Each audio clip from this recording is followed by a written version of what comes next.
warahmatullahi wabarakatuh. Bertemu kembali di bimbingan rohani Ramadan SMP Negeri 35 Bandung. Semoga teman-teman senantiasa dilindungi oleh Allah Subhanahu wa taala. Kajian virtual kali ini akan dipandu oleh guru kita, Bapak Siroyudin, dengan tema Ramadan dalam perspektif sejarah. Siapkan alat tulisnya untuk mencatat resume kajian ini. Selamat menyaksikan.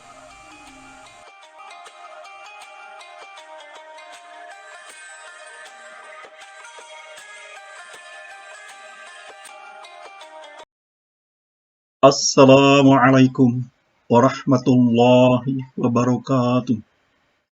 Alhamdulillah wa syukurillah ala ni'matillah.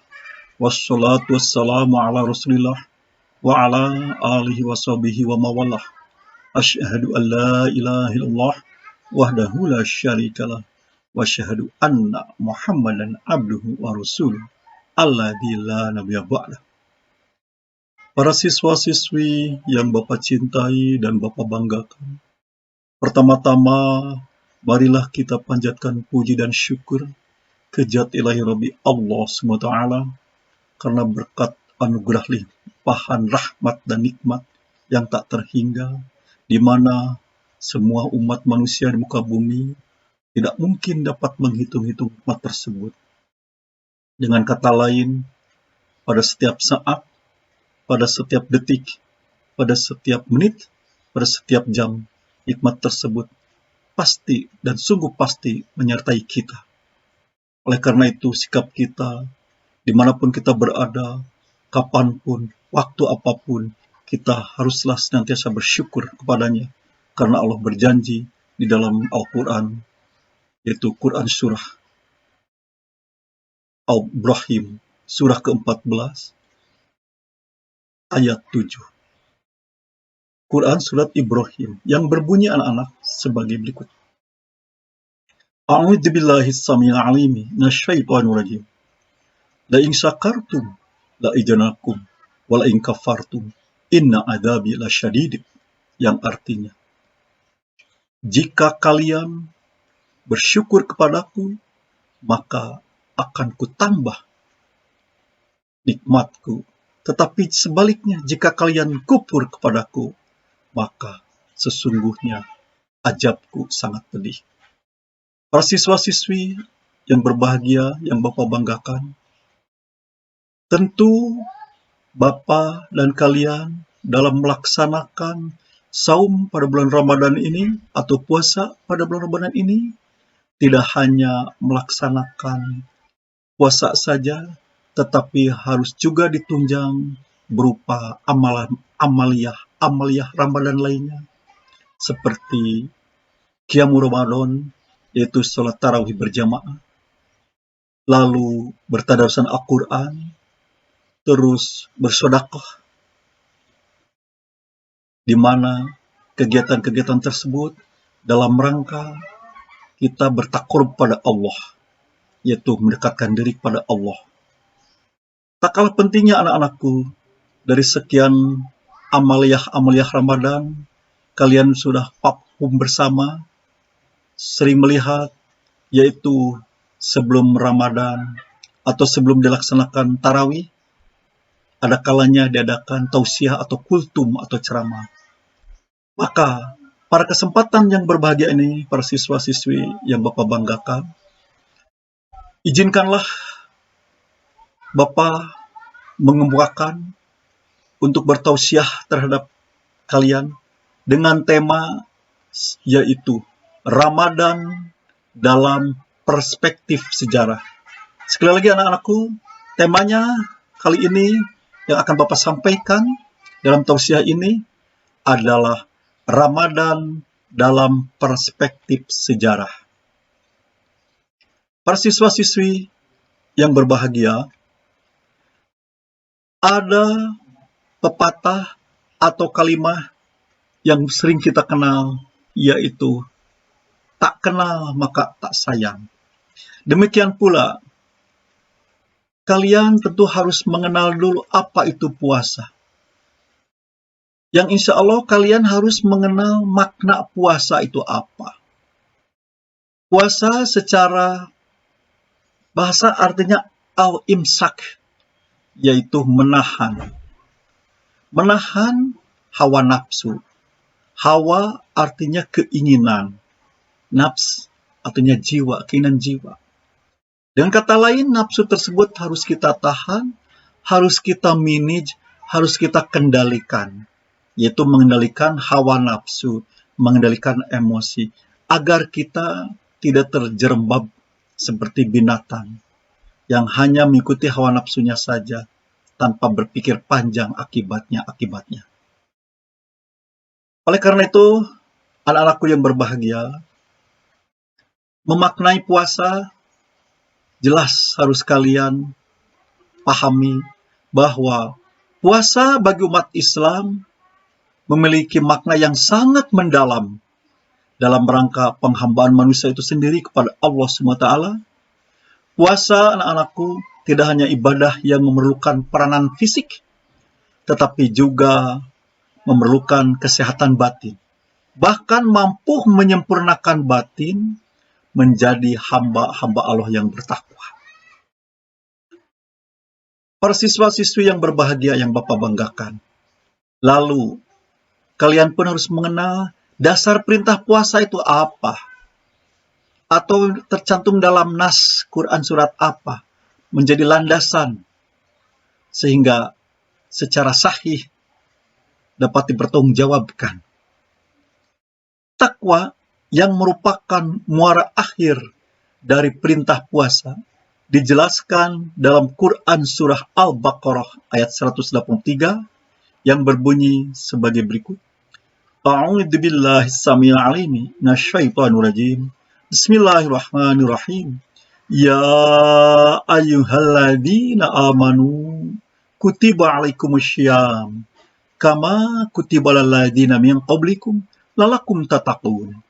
Yang artinya, hai orang-orang yang beriman, telah diwajibkan atas kamu berpuasa sebagaimana diwajibkan atas orang-orang sebelum kamu agar kamu bertakwa.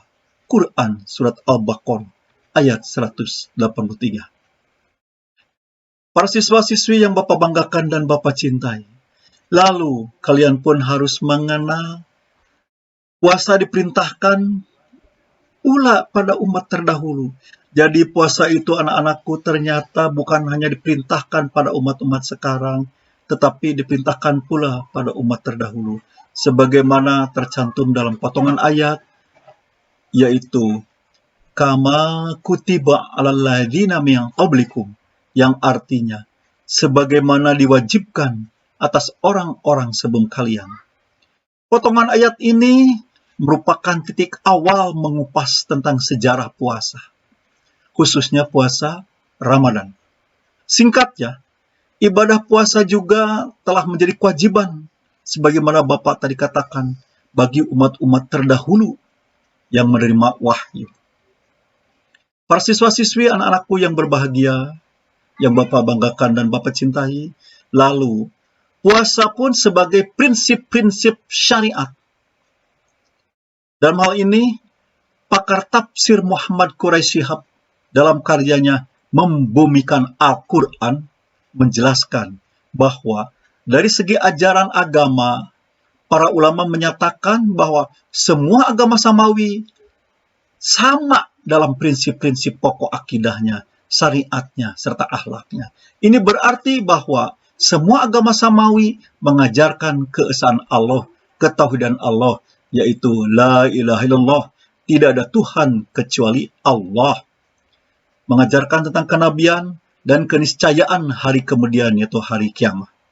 Salat, puasa, zakat, dan berkunjung ke tempat-tempat tertentu sebagai pendekatan kepada Allah adalah prinsip-prinsip syariat yang dikenal dalam agama-agama samawi.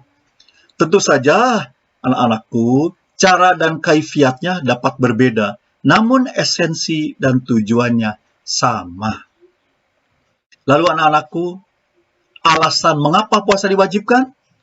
Kita dapat mempertanyakan, mengapa puasa itu menjadi kewajiban bagi umat Islam dan umat-umat terdahulu? Anak-anakku, manusia memiliki kebebasan bertindak, memilih, dan memilah dalam aktivitasnya keseharian, termasuk dalam hal seperti makan dan minuman.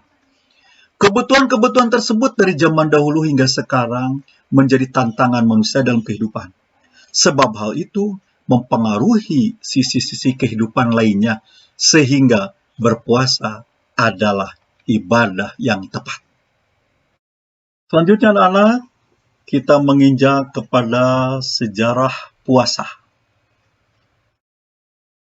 Anak-anakku yang Bapak banggakan dan Bapak cintai, sejarah puasa tentu kita dimulai sebelum turunnya perintah puasa wajib Ramadan.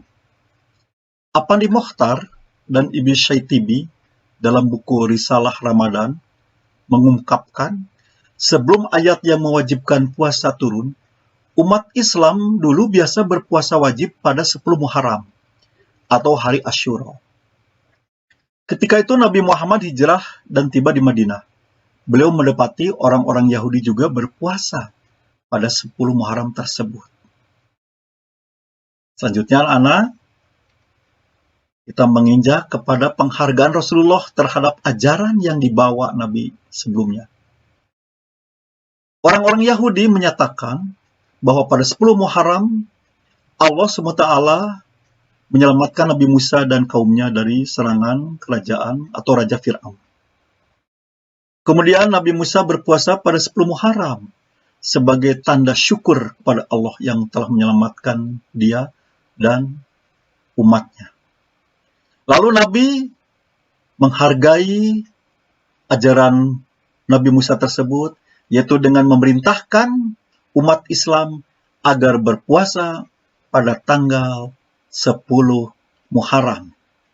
Anak-anakku, jadi umat-umat sebelum diwajibkannya Ramadan, ada yang dikenal dengan 10 Muharram, ada juga anak-anak, di samping itu adalah puasa Daud, puasa sehari tidak puasa, sehari puasa, sehari tidak puasa.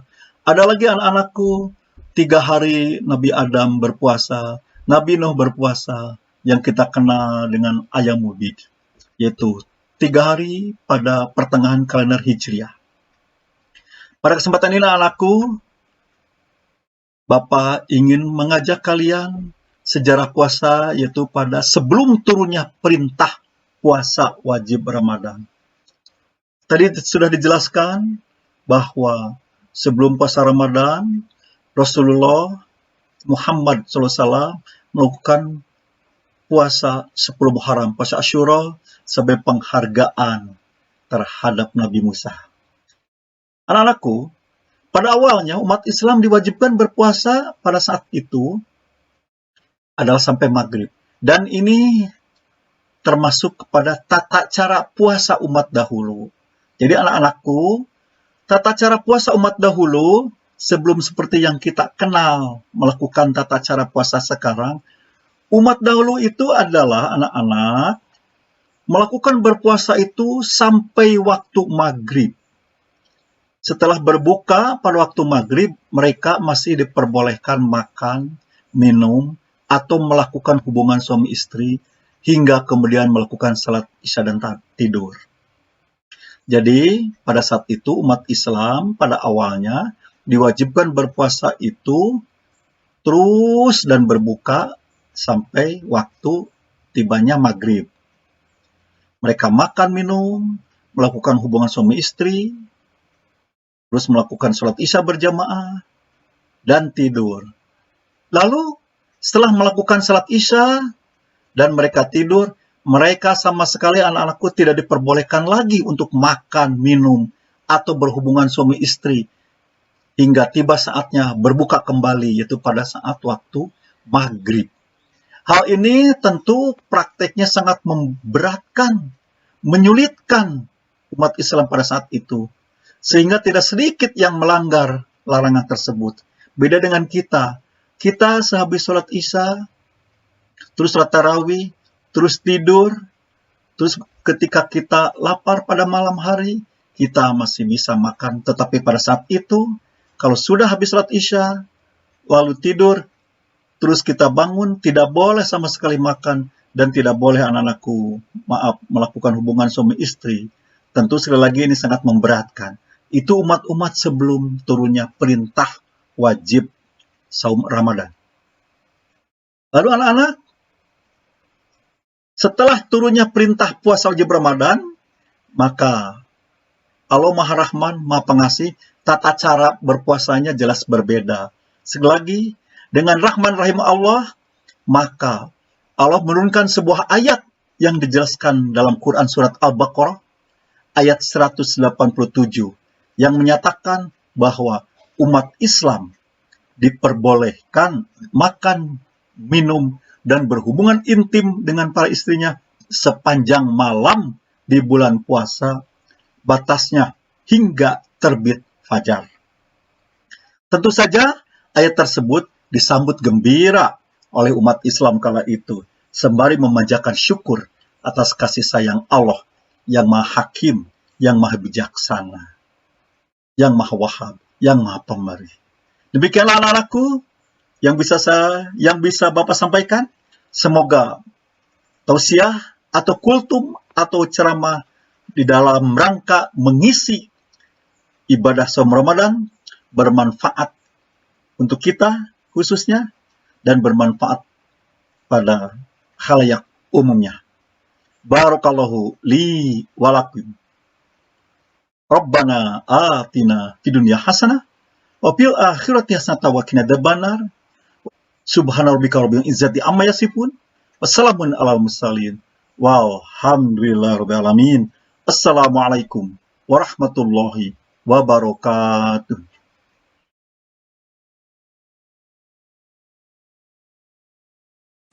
Bagaimana kajiannya? Menarik bukan? Sungguh banyak kisah inspiratif yang bisa kita teladani dari kajian ini. Semoga kita bisa mencontoh dan mengikuti ajaran Allah Subhanahu wa Ta'ala dan Rasul-Nya. Sampai bertemu di kajian Ramadan online berikutnya. Saya Khairul Salsabila undur diri. Assalamualaikum warahmatullahi wabarakatuh.